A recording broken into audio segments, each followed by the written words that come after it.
Hi there, this is Ranjit, and in this video we'll be doing the unboxing and have a first look at the Samsung Galaxy J7 Pro. And I don't know why many of you asked me to review this device, so I purchased this one, and I purchased it from the local market from Faisal Communications. And as you can see, the price quoted here is 22,300, but I got it from Faisal Communications for 20,400. It's also available via Flipkart, and the price on Flipkart is 20,900, guys. So I'll leave the link for Flipkart in the show notes. So if you're buying it online, do use the link. It does help the channel. And let's just cut the seals and have a look. And interesting thing is that this one is also having the Exynos 7870 processor, and that was baffling to me considering the price point of this device. This is priced above 20,000, and this is the Galaxy J7 Next. This is priced at 11,500. This one also has the same processor.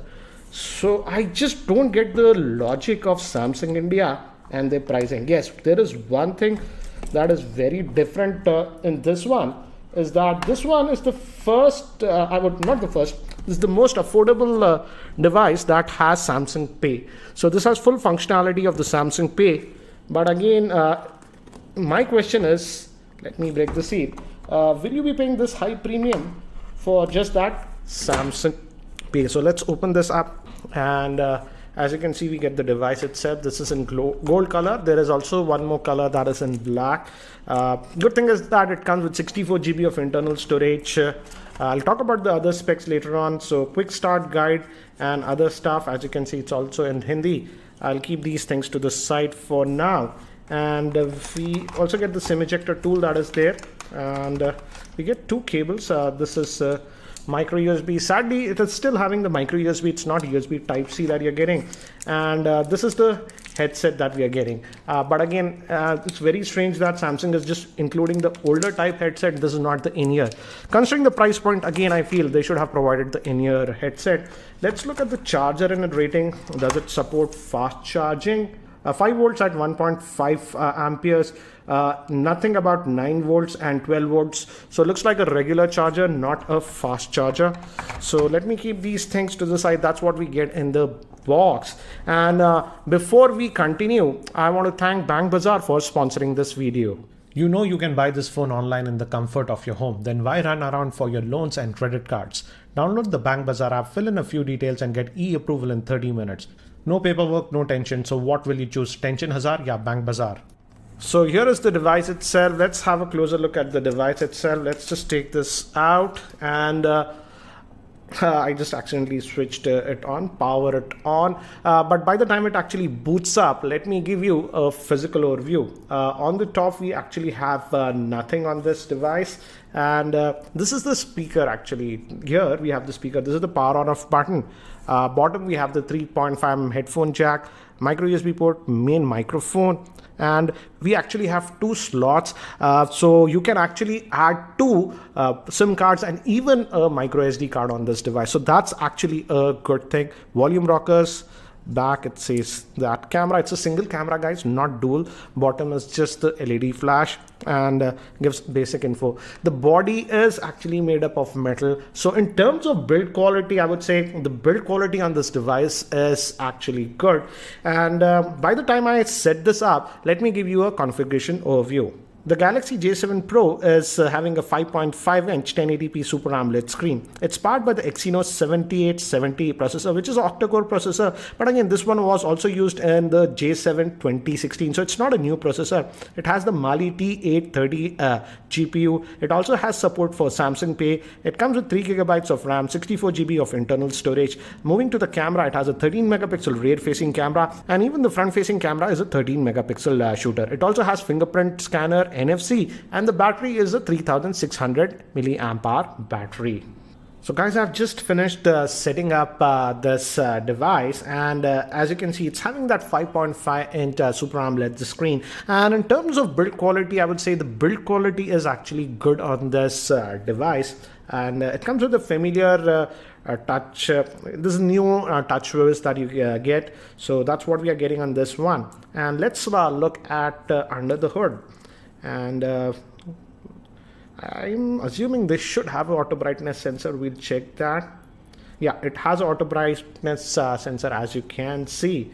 And let's just go back and let's see the Android version and other things. So let's go to about the device. And as you can see, this is known as the Galaxy J7 Pro. And I'm just going to decline, accept this for now. And if you go to software info, as you can see, it's running on Android version 7.0. So it's on Nougat, but already the 7.1 and other updates have come. So let's go back. And I've noticed that these buttons are not backlit. So this is very strange considering the price of this device is almost 21,000. Samsung has not enabled backlit buttons to this one. This is the problem with the Samsung Galaxy J series. They try to gimp a lot of features unnecessarily, I would say. Anyways, let's look at the storage that we have. If we go to storage, device manager, and if you go to storage, it's going to take a couple of seconds. Out of that 64 gigabytes, I'm happy that we are getting 64 gigabytes of internal storage. We get 53.2 GB space, and I really like the fact that this device is having a dedicated micro SD card slot, so you can put 2 SIMs and a SD card. So storage should not be an issue with this device. Let's just go back, and again, it's a typical Samsung UI that you're getting, the new one. So that's what it is. And we have a couple of apps that are pre-installed Samsung apps. For example, S Health is also there. And let's go back, and obviously Google Apps and some of the Microsoft apps are also pre-installed on this device. And it also has FM radio functionality. I know many people like that, so that is also there. And the biggest thing about this one is that this is having that Samsung Pay functionality. So you can add your credit cards and stuff on this, and you can, if the terminal supports tap to pay, you can just tap and pay. So that is the main biggest reason I would say, if you want to get this device, get for that, because at this price point there are a lot of other devices that have better configuration. But if you want Samsung Pay, yes, this has. Sadly, it's not pre-installed. You have to install it, which is funny because that's the whole setting part of this device. That's what we have. Again, I really like the build quality. So what is where I have to give credit, I have to give credit. It really feels nice for a J series phone. The build quality really feels good. Let's also test the fingerprint scanner. Let me try. And as you can see, the fingerprint scanner is an active one, so you can just place your finger on it and it unlocks. So yeah, it is taking a half a split second, as you can see, but it is good. You can also press, I believe, if you just press it also, yeah, it unlocks. So the fingerprint scanner is actually not bad on this, actually pretty good, considering many of the Samsung devices don't have a great fingerprint scanner. But as you can see, this one is having a good fingerprint scanner. Now let's also look at the camera, as this one is having a 13 megapixel rear facing camera, but this one is having a f1.7 lens, and even the front facing camera is a 13 megapixel shooter on this. So let's have a look at this. So this is the typical interface that you are getting. You can use the filters, switching on the camera and stuff. So this is the interface that you get, and you have that tap to focus, and you can take the snap. Looks like it's taking the snaps fairly quickly.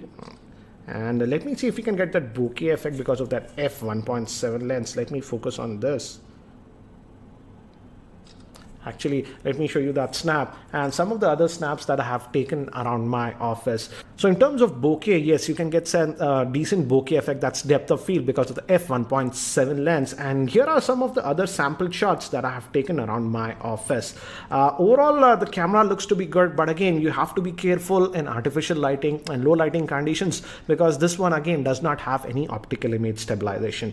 As of now, it's very quick to judge the camera performance. I'll again be playing a lot more with the camera, but this was just a quick unboxing. It'll be very interesting to see how this device handles gaming, because the Exynos 7870 with the Mali T830 GPU pushing a 1080p screen, it can be a little bit challenging. So I will definitely test out how this one does in gaming. So stay tuned to my channel, and if you're not subscribed to my YouTube channel, hit that subscribe button. Thanks for watching. This is Ranjit, and I hope to see you in my next video.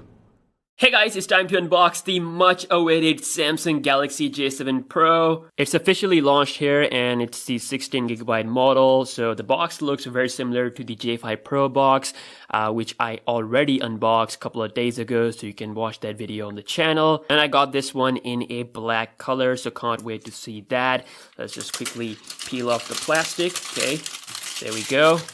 We got some specs information on the back, some made stuff. So full metal body, 13 megapixel back camera with f1.7 aperture and 13 megapixel front with f1.9 fingerprint scanner, and 5.5 inch full 1080p HD Super AMOLED display. So no 720p for the J7. It's going premium on that. All right, let's cut the seal. Okay, there we go.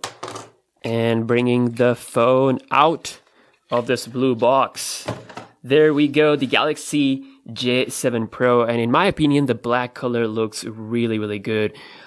So as you can see, looks really good. We're also going to be doing a small comparison with the J5 Pro, but first, let's see what we have inside the box. So quick start guide. Okay, so you got some paperwork. You can read that if you're new to this stuff.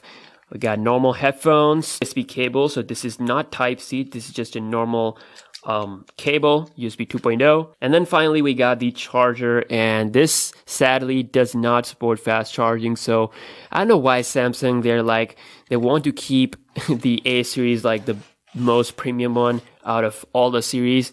I mean, they provide us so many great things with the new J Pro phones, but still they don't support fast charging. So let's just quickly get this one opened. And wow, this one has some weight to it because it has a 3600 mAh cell. I can't wait to test out the battery drain test. If you want to see that, let me know in the comment section below. Okay, so let's have a closer inspection. And as you can see, this phone looks pretty good in this black color. Feels like a matte black finish, just like the iPhone, and feels really good in hand as well. Overall design is taken from the Galaxy S7, so this does have that flagship feeling. And looking at the bottom, you can see we got the charging and the 3.5mm headphone jack. The home button is still there with the touch keys on the sides. And of course, the signature feature of the J series, which is the flash on the right. And also we got the speaker on the right, which is similar to the A series. And then we have the camera, new shape, as well as better in low light. And duos, of course, they do support dual SIM, and they do have the hybrid SIM slot, so separate trays for 2 SIM cards and 1 micro SD card. And let's just get right into the phone. I'm just gonna quickly boot it up, and let me know what videos you want to see, what tests you want to see. And I will be doing a combined full review of this one and the J5 Pro. So let's have a quick comparison with the Galaxy J5 Pro. So you can see the size here. They look quite different. Of course, this is the 5.5 inch, this is 5.2 inch. So you want more power as well as bigger display, then obviously J7 Pro 2017 will be the phone to go with. And of course, it has more RAM, so it will definitely do better in RAM management. So let's just start off. And this is again the latest UI, similar to the Galaxy S8 family. They are like the first Samsung mid-range phones to have this latest UI. And currently, out of all my phones, these are the like second phones from Samsung to have this Samsung Experience 8.1 UI. And we're just gonna set up the fingerprint scanner. And I forgot to show you the fingerprint scanner speed in the J5 Pro unboxing video. And it's just normal. I'm not gonna say it's super snappy. So let's just have a random pattern. Alright, done with the fingerprint, and we're just gonna skip this.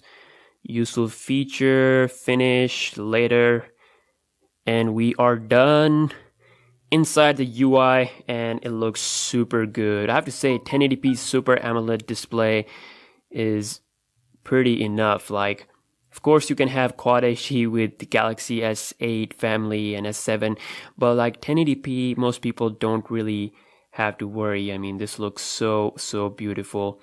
So let's just go into about phone, software information, and as you can see, we are having Android 7.0 Nougat on this phone. So still, we have yet to see 7.1 from Samsung, but hopefully that will come soon. With the latest UI, you have the option to turn off the app drawer, so you can just have the phone with the home screen. You go into this settings and check out home screen layout. And as you can see, apply it. If you just want a simple UI, I actually like it without the app drawer. I use it like this on my Galaxy S8 Plus. So it may have the Galaxy S8 UI, but the Bixby is not here. Instead, we have this briefing thing. You can disable it. And yeah, this is a pretty good phone. The best part about this phone is the battery. It should perform really good, just like the Galaxy A7 2017. Let's check out the camera. And you guys have been asking me about the camera review and everything. I will show you guys some camera samples in the full review video. But yeah, this is improved compared to the normal mid-range cameras on Samsung phone. Like, it is a little bit better in the low light area, but you can't expect like super changes. Of course, it's just a mid-range phone. Main change is just focused on the design. So you can see you have a full change in the design department, and they have dropped the removable bag. So the previous J 2016 lineup was probably the last of Samsung phones to have removable bag. Only the super budget Samsung phone will continue to have the removable bag, but yeah, it's removed, and now you have this premium look. So obviously, I don't really need removable bag. I think this is looking pretty good. A lot of people will enjoy this build quality, but still, it doesn't support fast charging, which is a shame. But let's see the fingerprint scanner speed here. As you can see, it's okay. It's actually a little bit faster than the Galaxy J5 Pro,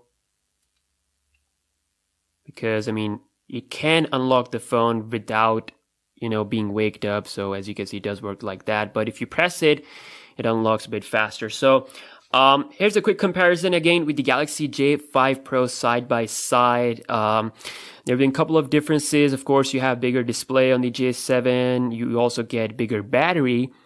And then you also get some extra features with the software. I've noticed that with the Galaxy J5 Pro, you don't really get the always on mode.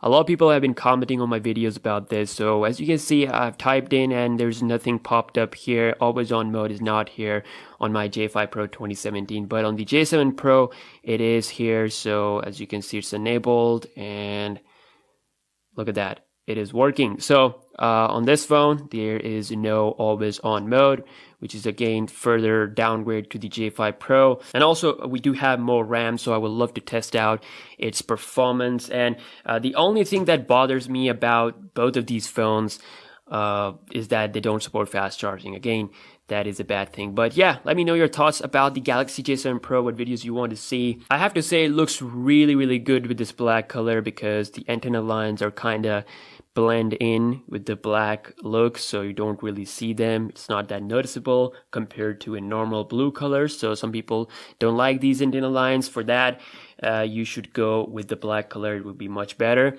So yeah, thank you so much for watching this video. I'll see you guys in the next one. Peace out.